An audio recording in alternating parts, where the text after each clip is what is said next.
Boa tarde a todos. Realmente um grande desafio, né, após esse belíssimo almoço, mantê-los aqui atentos aí, trazendo um pouco de informação.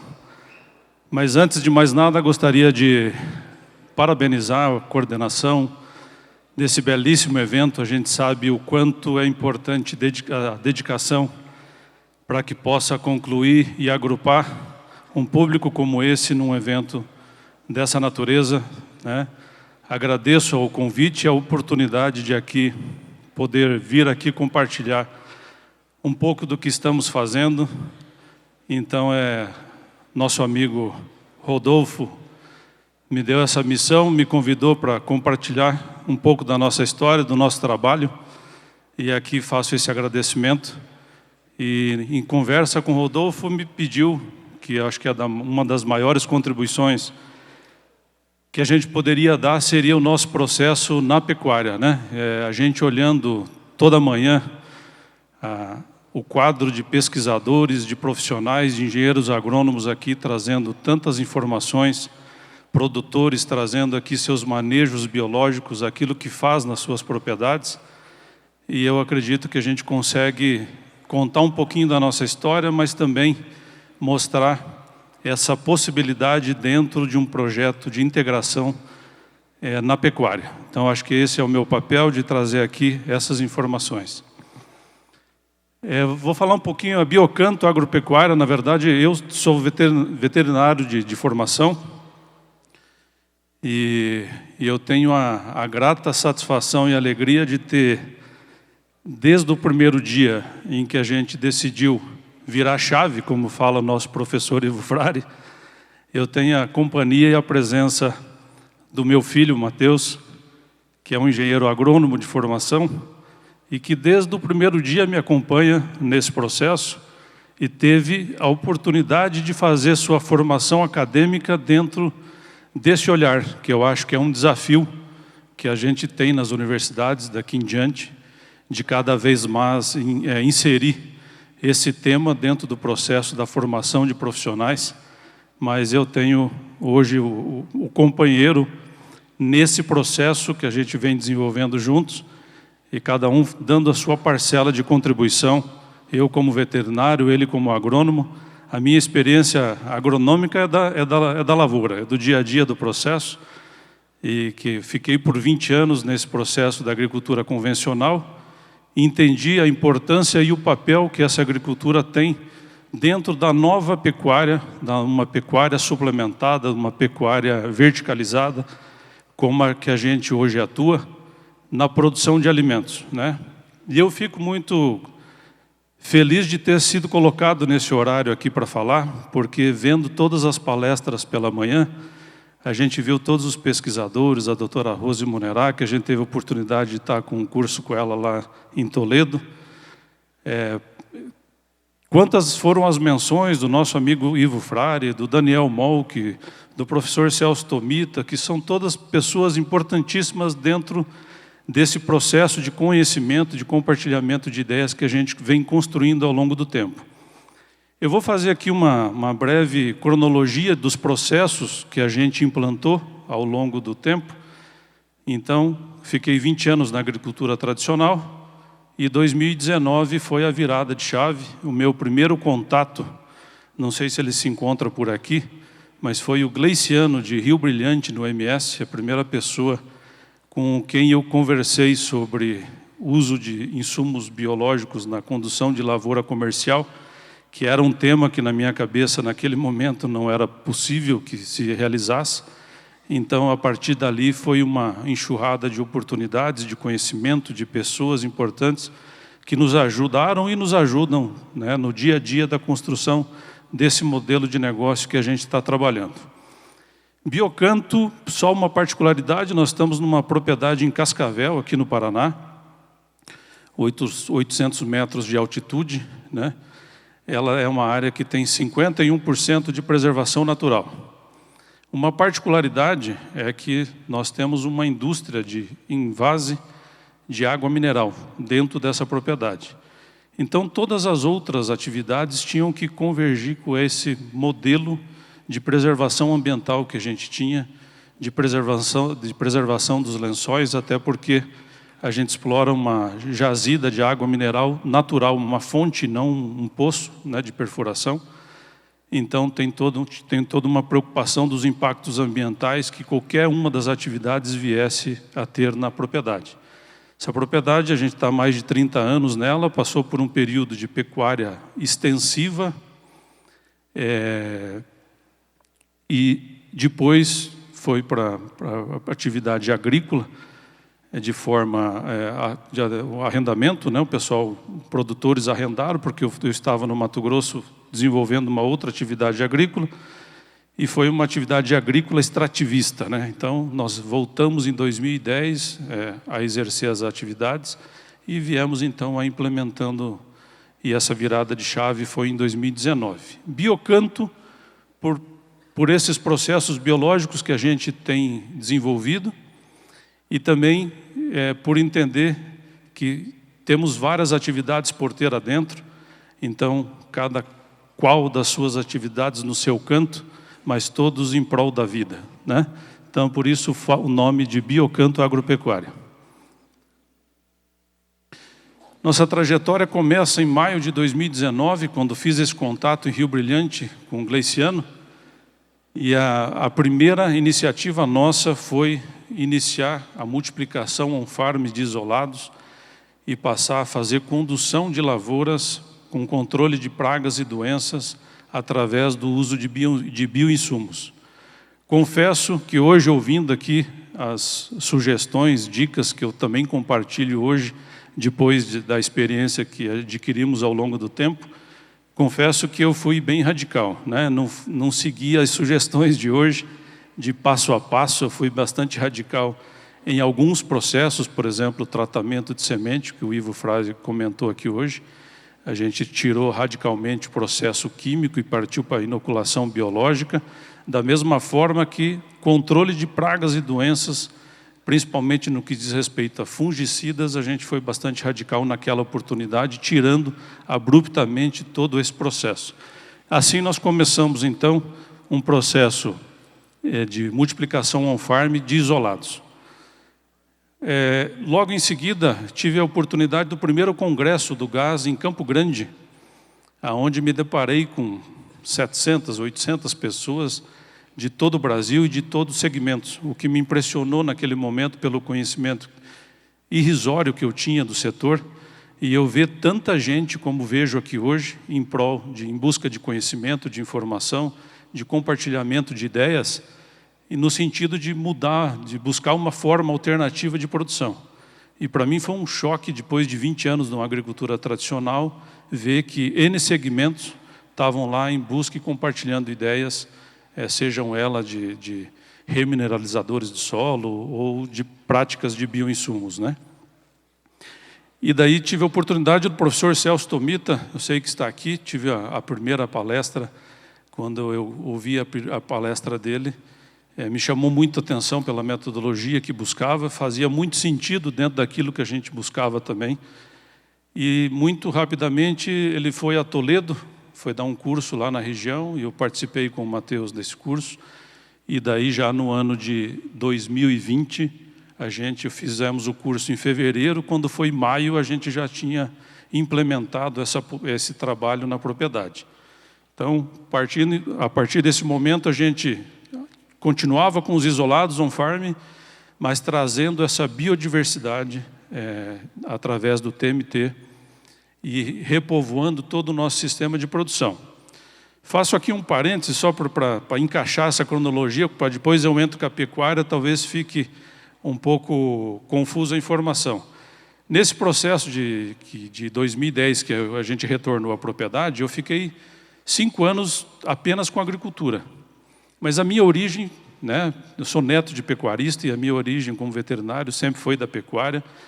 Eu queria retomar a pecuária, mas a pecuária no estado do Paraná tinha passado por muitas mudanças, não só no Paraná, mas em todo o Brasil, mas no Paraná especificamente em função do mercado da carne e a presença de várias cooperativas do segmento prêmio de carnes, que é uma particularidade do Paraná. Acho que é o único estado que tem 7 cooperativas atuando no mercado prêmio de carnes certificadas, dentro desse nicho de mercado. Então, nós ficamos visitando as propriedades e buscando uma solução que era para o dejeto. Naquela fase não se tinha licenciamento ambiental para a pecuária, né?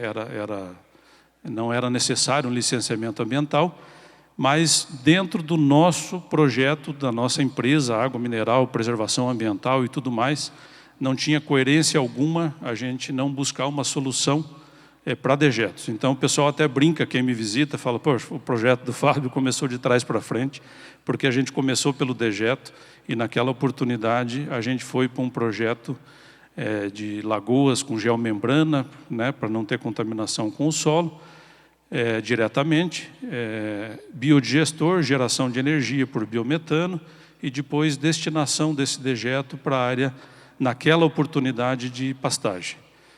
Então, e 2017, então, depois desse período de estudo, a gente retomou a pecuária, usando apenas 8% da área que lá na sua origem era uma 100% de pecuária, fazendo 1000 bezerros.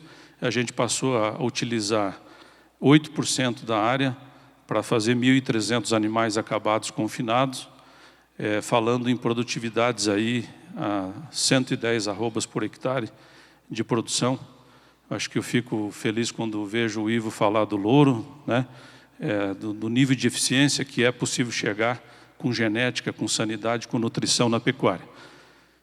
Então, naquele momento, quando conhecemos o professor Tomita, foi um momento muito importante, porque a gente olhava, o olhar que a gente tinha até então para o dejeto bovino era esse que eu comentei anteriormente, pegar os dejetos, tratar, ter uma geração de energia e a destinação do dejeto para as pastagens. E chega o professor Tomita com um olhar que, confesso que na grande maioria dos pecuaristas, o dejeto é um passivo ambiental, e a gente olha para isso hoje como um ativo ambiental, um ativo que é importante dentro do processo. Quando a gente escuta aqui, né, todos falarem, o boi aqui é uma biofábrica ambulante, realmente o dejeto bovino tem um potencial biológico, e aí a gente viu que tinha uma possibilidade de uma verdadeira integração lavoura-pecuária e um processo muito mais além. Então, a partir de 2020, TMT associado a isolados no controle de praga e doenças na propriedade, na condução de soja, na condução de milho, na condução das lavouras de trigo, aveia, feijão. Outra metodologia implantada, com orientação do professor Tomita também, é a produção de fungos em meio sólido.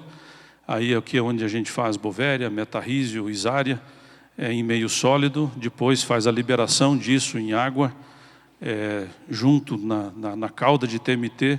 E a gente usa, importante dizer isso, não só nas lavouras, como nas pastagens, como também no ambiente de confinamento. Isso aí eu vou explicar mais adiante com que objetivo a gente faz e que resultados a gente tem alcançado. Na busca pela biodiversidade, e como falei anteriormente, fiquei feliz de ouvir todos os palestrantes aqui pela manhã, e é dessa forma que a gente enxergou cada um dos processos, né, sendo uma ferramenta do sistema, né? Cada qual entregava uma forma importante de atuar e trazendo essa biodiversidade que a gente busca, que é esse tamponamento biológico dentro do processo de produção. 21, através do nosso amigo e consultor aí, Daniel Moll, né, que também mencionou o nosso trabalho, entrei em contato com ele, e foi, por incrível que pareça, após uma conversa com Marcelo Grise, da Fazenda Santanice, que ele mencionou aqui que faz um trabalho fantástico numa pecuária regenerativa, com técnicas de pastejo ultradenso, que falou para mim, Fábio, o Daniel Moll com certeza pode contribuir com o teu processo, com a sua intenção. Entrei em contato e o Daniel foi lá nos dar um treinamento e implantar a metodologia Soil Food Web também como um dos sistemas do nosso processo, né? Então, ali estão as leiras, né, após o processo das pilhas da fase termofílica, as leiras quando já estão em maturação, que já foram tratadas com hidrolisado de peixe, com extrato de algas e está em processo de maturação. E a partir então de 2021, passamos a intercalar tanto extrato de composto quanto chá de composto nas plantas em manejos alternados com TMT e isolados.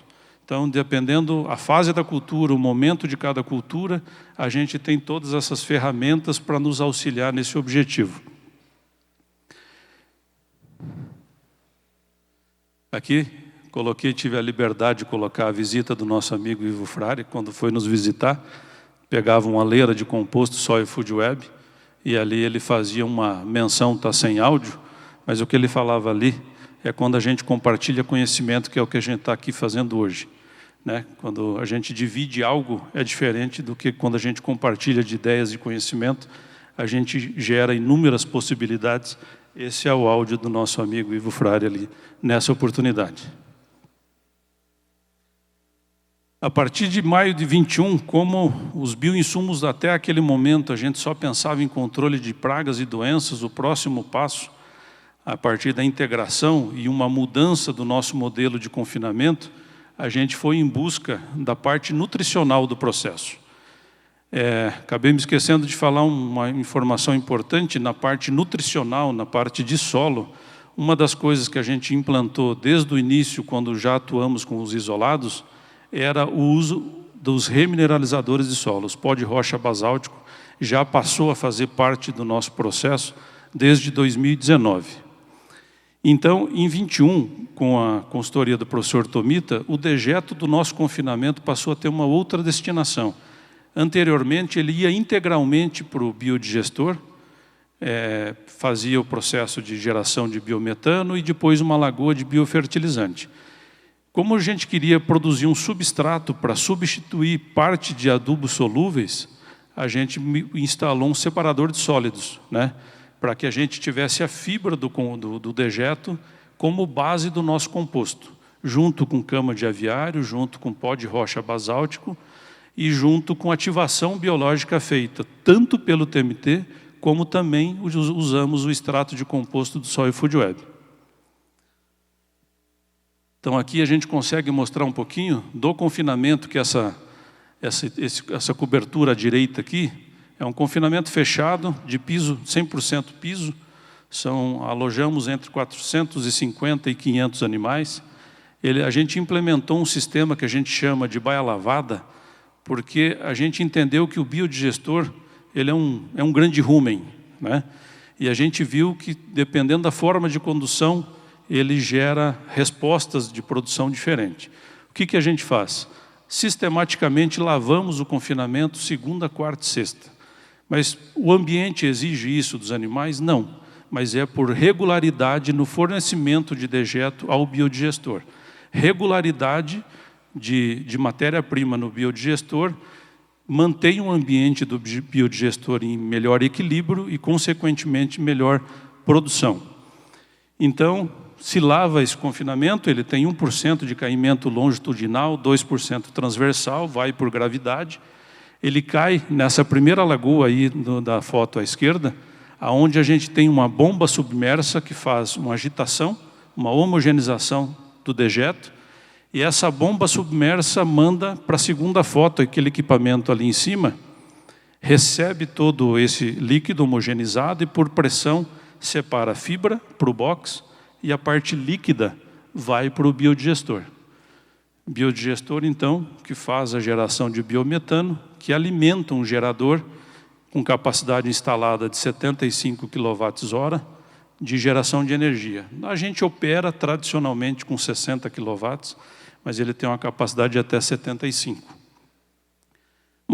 Uma informação curiosa, sempre gosto de compartilhar isso porque não é um dado comum em literatura, até porque as literaturas de geração de energia por dejeto bovino são muito ruins, lá da década de 80, por exemplo, mas era em virtude da nutrição, né? Por quê? Porque a nutrição de bovinos na década de 80 eram volumosos de baixa qualidade, fazia silagem de Napier ou usava bagaço de cana como fonte volumosa e muito resíduo agrícola como fonte energética de dietas. Então eram dietas de muito volumosa, muito fibrosa, de baixo desempenho.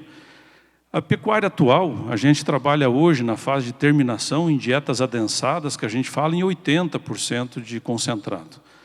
Quando a gente usa hoje 7 quilos de silagem de um animal em terminação, é de uma silagem de milho de planta inteira que tem 50% de grão.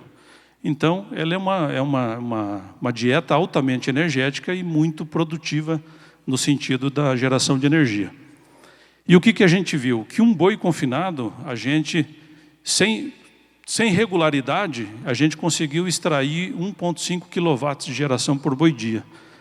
E quando a gente fez isso com regularidade, com menor volume de água, a gente chegou a gerar 2,1 kW de geração de energia por boi dia. Então a gente vê que é possível produzir carne de qualidade, produzir energia, produzir biofertilizante líquido e sólido. Então essa é a integração na qual a gente está inserido e trabalhando dentro desse formato. Nessa foto aqui, a lona é o biodigestor. A segunda lagoa que está espumada ali é um fuso que faz a aeração do que chamamos de biofertilizante. O professor Tomita sempre fala que a lagoa é um cappuccino, né, professor?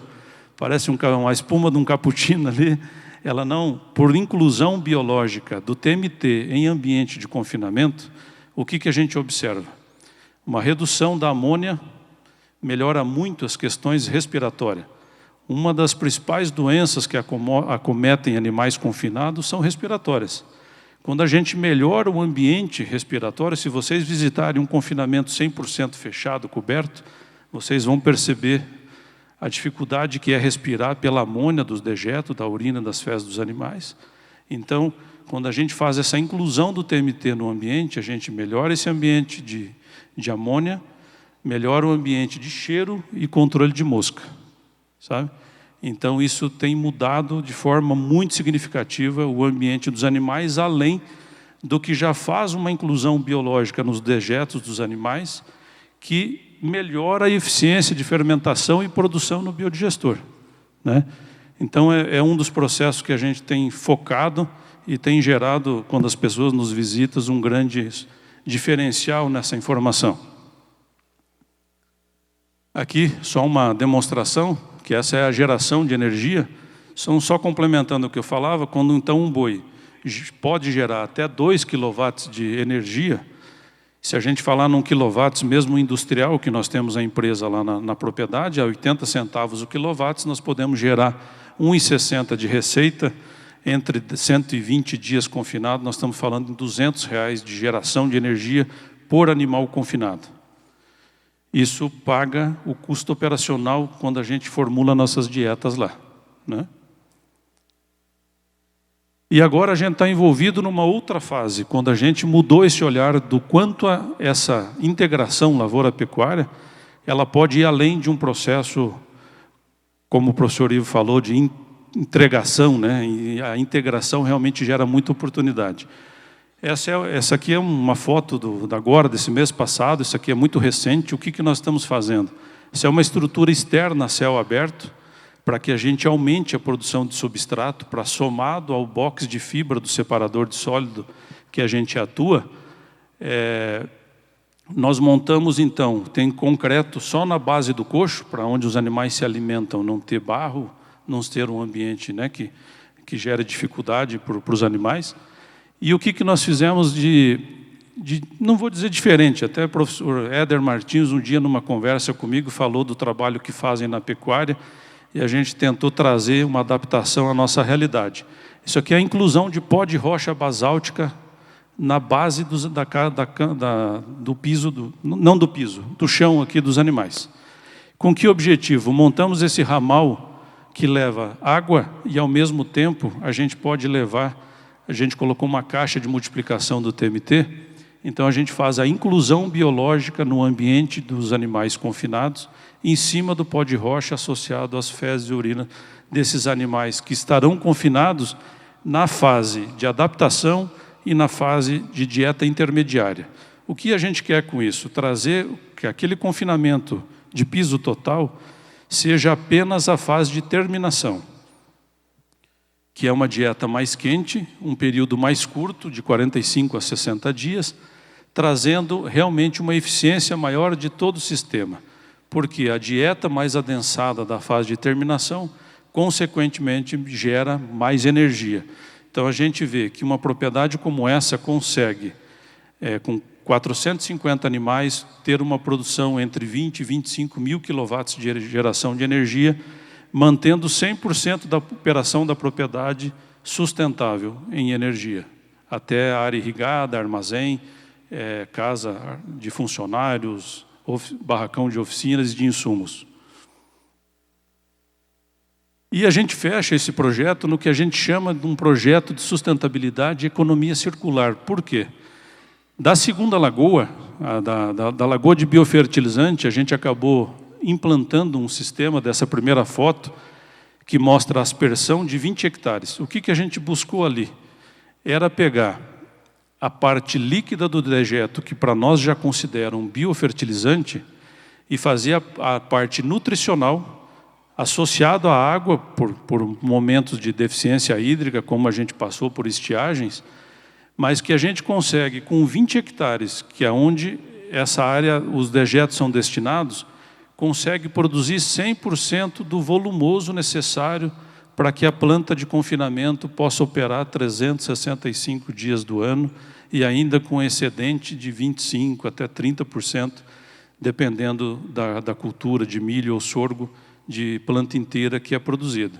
Então, nós estamos falando que dentro desse processo, com 20 hectares fertirrigados com o biofertilizante do dejeto bovino, é capaz de alimentar essa planta de confinamento de 500 animais, que possa gerar ciclos de 60 dias, nós estamos falando de produzir até 3.000 animais, é possível, com 20 hectares de volumoso, atendendo essa terminação. E isso fecha o que a gente chama de economia circular, porque são esses bovinos confinados que me gera substrato para produzir o coba, que é o nosso composto orgânico bioativado, e fertilizar as áreas de produção de soja, de milho, de aveia. Da mesma forma, é ela que me gera energia para deixar todo esse processo sustentável, dando uma destinação correta para os dejetos bovinos, né? E trazendo um dos pilares da sustentabilidade, que é a viabilidade econômica que toda operação precisa ter, e minimizando a necessidade que a fazenda passou a ter de insumos exteriores, né? Então a fazenda se torna, um momento como esse que a gente está vivendo, tanto na agricultura, na pecuária, o que eu compartilho com o Matheus, meu filho, é que a gente enxergou nesse modelo de produção um jeito diferente de fazer. Menos sensíveis às mudanças, sejam elas climáticas ou comerciais. A gente consegue trazer essa sustentabilidade, minimizar os riscos da operação. Então, a gente continua priorizando em torno de 75% da safra de verão, voltado à soja e milho de grão comercial, mas a segunda safra, que representa entre 15% a 20% no máximo, e as culturas de inverno, todas elas voltadas a produzir alimento dentro de um conceito regenerativo, que a gente acredita que dentro desse processo, e a gente estava aqui falando, nós estamos produzindo soja convencional, não transgênica, milho convencional, não transgênico, dentro de um modelo regenerativo, acreditando que esse alimento tem muito mais densidade e valor nutricional, e fazendo com que a gente produza uma carne de melhor qualidade, que é o nosso projeto da pecuária, que nós estamos inseridos dentro da Padrão Bife, que é uma cooperativa que atua com protocolos de qualidade e de certificação Angus no estado do Paraná. Isso tudo falando porque a Fontana Ouro está lá em cima, né? Então são as outras atividades. A mais recente, a apicultura, confesso que ela veio de um objetivo de trazer ainda mais essa diversidade também através da apicultura. A gente vê no ambiente de produção a presença de abelhas de forma muito expressivas, né? Dentro do ambiente de produção, porque a gente busca, em todo o nosso manejo, em todo o nosso processo, impactar de forma química, e não estou fazendo nenhuma condenação a isso, né? A gente sabe dos momentos que são necessários e importantes, o uso da ferramenta, mas a gente tenta impactar da menor maneira possível o uso desses insumos, né? Espero que eu tenha contribuído. Meu tempo aqui está com 20 segundos. É claro que se a gente aqui for compartilhar, tem muita coisa para falar, mas a gente está aqui à disposição. Meu telefone está aqui, Instagram, e a gente gosta muito de receber visitas, de compartilhar informação, conhecimento. Nos colocamos à disposição. Eu, meu filho Mateus, agradeço a todos vocês. Obrigado.